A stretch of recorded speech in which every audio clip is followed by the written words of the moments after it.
¿qué tal, mis profes, si empezamos nosotros aquí a conversar acerca de, bueno, identifiquemos un problema determinado? Entonces, por allá están diciendo, es que están construyendo de una manera no sostenible. Ahí tenemos ya un asunto que podemos conversar. La construcción, vamos a ver así, construcción sostenible. Les advierto que yo de esto no es que sepa en realidad, pero para eso estamos juntos, para que entre todos empecemos a entender, a ver, ¿qué podemos hacer? Ya tenemos un problema. Resulta ser que hay un montón de gente, de personas que están llegando a vivir a la región. Entonces, ¿eso qué está haciendo? Que la ciudad se empiece a expandir. La pregunta aquí es, ¿podemos nosotros controlar eso? No, ¿cierto? La gente necesita ir, conseguir empleo y vivir. Y especialmente necesita empezar a vivir en un lugar que él decida o que él considere como digno para vivir, digámoslo así. Pero entonces puede ser, y esta creo que es una claridad que nosotros podemos empezar a construir, y es que la mayoría de los problemas, o el porcentaje, yo diría que absoluto de nuestros problemas, se deben especialmente a ignorancia, ¿cierto?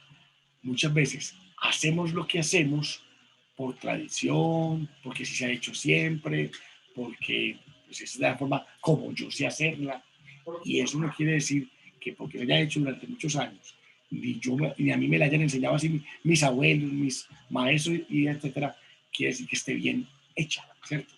Entonces podríamos pensar, listo, y ese concepto de construcción sostenible, ¿qué características podría tener para que fuera sostenible? Y especialmente sostenible en ese lugar, en ese territorio. Entonces vamos a hacer aquí una muy rápida. Ya identificamos de una fotografía, miren todo este conversación que tenemos allí, que fue la hidroeléctrica, no mentira, no solamente la hidroeléctrica, sino también aquí hay otro asunto, y aquí hay otro asunto, aquí hay otra variable, aquí hay otra circunstancia. Vamos a decir, bueno, vamos a ver, parece ser que este territorio requiere que la gente aprenda a construir de manera sostenible. Entonces definamos primero qué es eso. ¿Cuándo una construcción es sostenible? Entonces, aquí es donde vienen ustedes, los expertos, el matemático, el biólogo, hasta el nanotecnólogo. Todos nosotros tenemos aquí el conocimiento para decir, vea, una construcción sostenible tiene esta y esta característica. Y entonces aquí es donde venimos nosotros. Empecemos, mis profes. Dale, Héctor, dale. Muy bien, yo voy a comenzar dando la primera característica. Dale. La primera característica que debe de tener una construcción sustentable es utilizar los materiales que tienes ahí en el lugar en donde vas a construir. Por ejemplo, en México estamos acostumbrados a que vas a construir, vamos a traer block, vamos a traer estos de concreto, pero nunca pensamos en que podemos adquirir o hacer algún tipo de adobe, algún tipo de sillar o algún tipo de, no sé, pastos o maderas que se encuentran aquí, que podemos utilizar, que son materiales o recursos que pueden manejarse como renovables, y además estamos dándole una inyección económica a nuestro lugar. Le puedo comprar estos materiales a mis vecinos y les pago por eso, ¿no? Me sale mucho más barato y mucho más rentable. Bien, Héctor, eso es lo que necesitamos. Preguntan, Héctor, y profes, todos. Bueno, y en este territorio, que yo no sé cuál es casi, les voy a decir, me disculpan, casi ni cogí el nombre del territorio. Y así nos va a pasar cuando vamos a hablar con los brasileños. Nos van a decir los municipios que, mejor dicho, hay municipios que decirlos ya es un éxito cuando usted empieza a hablar portugués. Este territorio del que estamos hablando, alguien que me repita, ayúdenme otra vez, ¿cómo es que se llama? Tamazunchale. T-A-M-A-Z.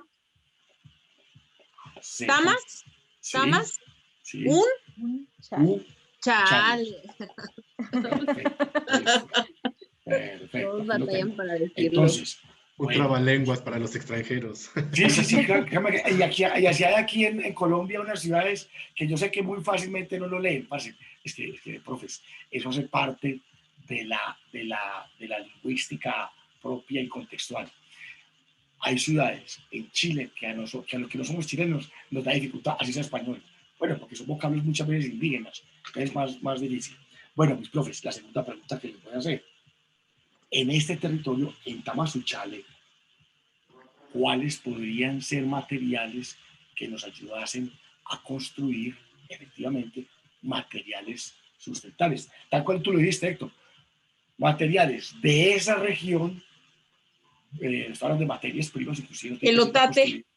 A ver, vamos a ver. Ajá. Ayúdame a entender El esto. otate es un tipo de bambú que se popularizó en la zona y hay pues algunas que son endémicas y otras que no son endémicas. Y es muy resistente. Otate. Es una Es que especie es de un bambú. tipo selva, Andrés, para que te des una idea más o menos la región. Entonces, pues tiene muchas de estas, digamos, de esta flora que pues ahora sí que vive casi totalmente del agua. Entonces, prolifera mucho el bambú. Complementando el material que comenta la doctora Pilar, también, bueno, antes las casas las construían con lo que es, bueno, el adobe o lodo y zacate. Las primeras casas que construyeron aquí eran de ese material. Vale, aquí en Colombia tenemos una construcción parecida, se llama bareque, que es una, inclusive, es una mezcla entre lodo, boñiga, no sé cómo le llamarán ustedes a los excrementos de las vacas, que es hierba, finalmente, y ahí hacen una mixtura ahí entre el lodo, esa boñiga y ese otate o bambú, y van formando unas paredes, que además, miren, eran unas paredes así anchísimas, mucho más anchas el ladrillo, y entonces descubrieron después que esas paredes tan anchas, sobre todo en ciudades muy calientes, permiten mantener una temperatura más estable en el interior de esas residencias. Pero vengan pues mis profes, que es que Sí, estamos de hecho les llegando iba a comentar, ese material hace que las casas sean más frescas. frescas, claro, claro. Y por ejemplo, ahí lo que nos está mostrando Pilar, por ejemplo, sí puedes, ahora sí, como dice Edith, son más frescas porque si te das cuenta, son tubos. Sí. Entonces, obviamente, pues el aire, ¿verdad? Que queda dentro, pues obviamente es un aislante también. Entonces hace que obviamente baje la temperatura y pues obviamente pues esas casas por eso son frescas. Lo único que yo veo que ¿por qué no utiliza yo creo la gente ese tipo de materiales para Esa es la una pregunta. vivienda? Es porque a lo mejor le encuentra que no va a durar para una vida larga, digamos, y hay que estarla renovando.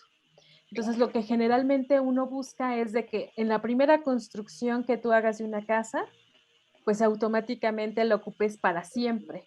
Sí. Entonces, estamos acostumbrados mucho en México a hacer eso, ¿no? De que hacerlas de cemento, un material que perdure por años, incluso que las puedas heredar y que generalmente no te quiten un tiempo y un gasto extra, ¿no? En tu economía. Pero ¿saben que hicimos una encuesta nosotros en la región? Ok. Y encontramos que pues cuestiones socioculturales, porque se asocia ese tipo de casas a la pobreza. Entonces se piensa Justamente eso iba a decir. que vivir en esas casas es de pobres.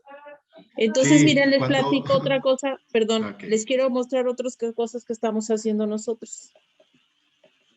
Tenemos ya unas maquinitas y estamos fabricando esos bloques. ¿Estos bloques están hechos de qué, Pilar? Pues están hechos de cartón, aquí los podemos ver. Tenemos una pequeña fabriquita que acabamos de iniciar como el año pasado, con la pandemia se nos atoró, pero ya tenemos avances. Ahorita ya estamos haciendo diferentes pruebas y unas tienen, estos son como de cartón con un cierto porcentaje de cemento. No. Pero estamos trabajando como Legos, ¿no? Sí, exactamente. Sí.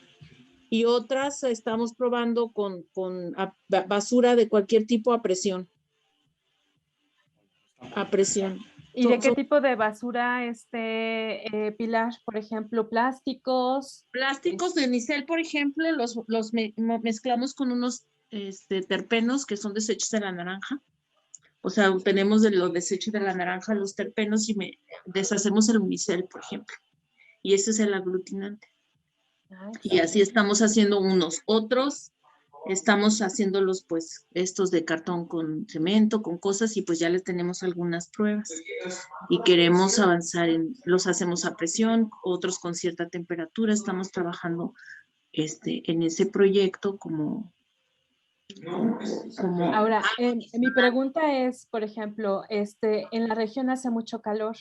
El cartón generalmente se asocia a que también guarda mucho el calor. ¿También es bueno utilizarlo ahí en esa región? ¿O no? Bueno, sí, guarda el calor, pero en este caso es bueno porque es como una pared adiabática, ¿no? O sea, no es tanto que lo guardes, sino más bien, en tal caso, Ajá, no que dejarías que... guardes, exacto, no dejarías que entre hacia adentro, ¿no? O Y sea, si es una... usan como construcción, por ejemplo, que haces el orificio arriba para que lo caliente se vaya y cosas que, mira, no quiero dominar la conversación y las No, opiniones de todo lo todos son contrario, eso se importantes, trata, claro. pero como que transitamos esa parte ahí y yo les cuento nuestra experiencia.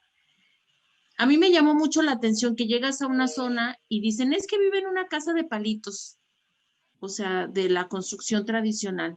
Y la gente que vive en esas casas son como descalificadas, como, ay, no son pobres, porque es un sinónimo de pobreza. Pero luego, por otro lado, se hacen este tipo de construcciones y están cool, o sea, es como para la gente nice y porque tienen como una cierta, pero no viven ahí, sino nada más ciertas partes de la casa y eso es nice, está bien. Pero cuando la gente vive ahí para vivir, pues es pobre. Y eso es como la gente ya no quiere tener esas construcciones, porque sí es cierto que tiene que ver con eso, pero yo he visto casas que tienen, porque hemos preguntado 50 años y las casas están ahí con recubrimiento de lodo, porque a esa construcción de bambú la recubren con el lodo y eso.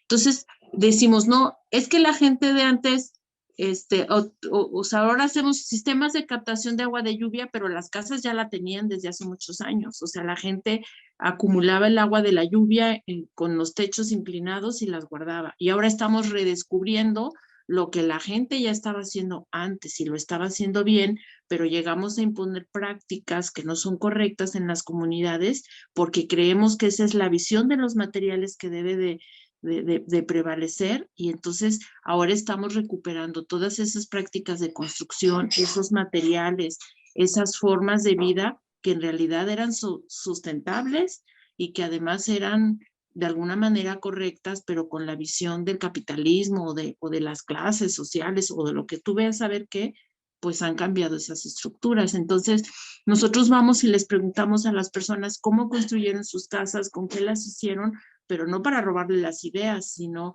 precisamente para darle valor a todo ese conocimiento ancestral que ya se tenía y a partir de ahí nosotros comenzamos a trabajar y a reproducir esos modelos.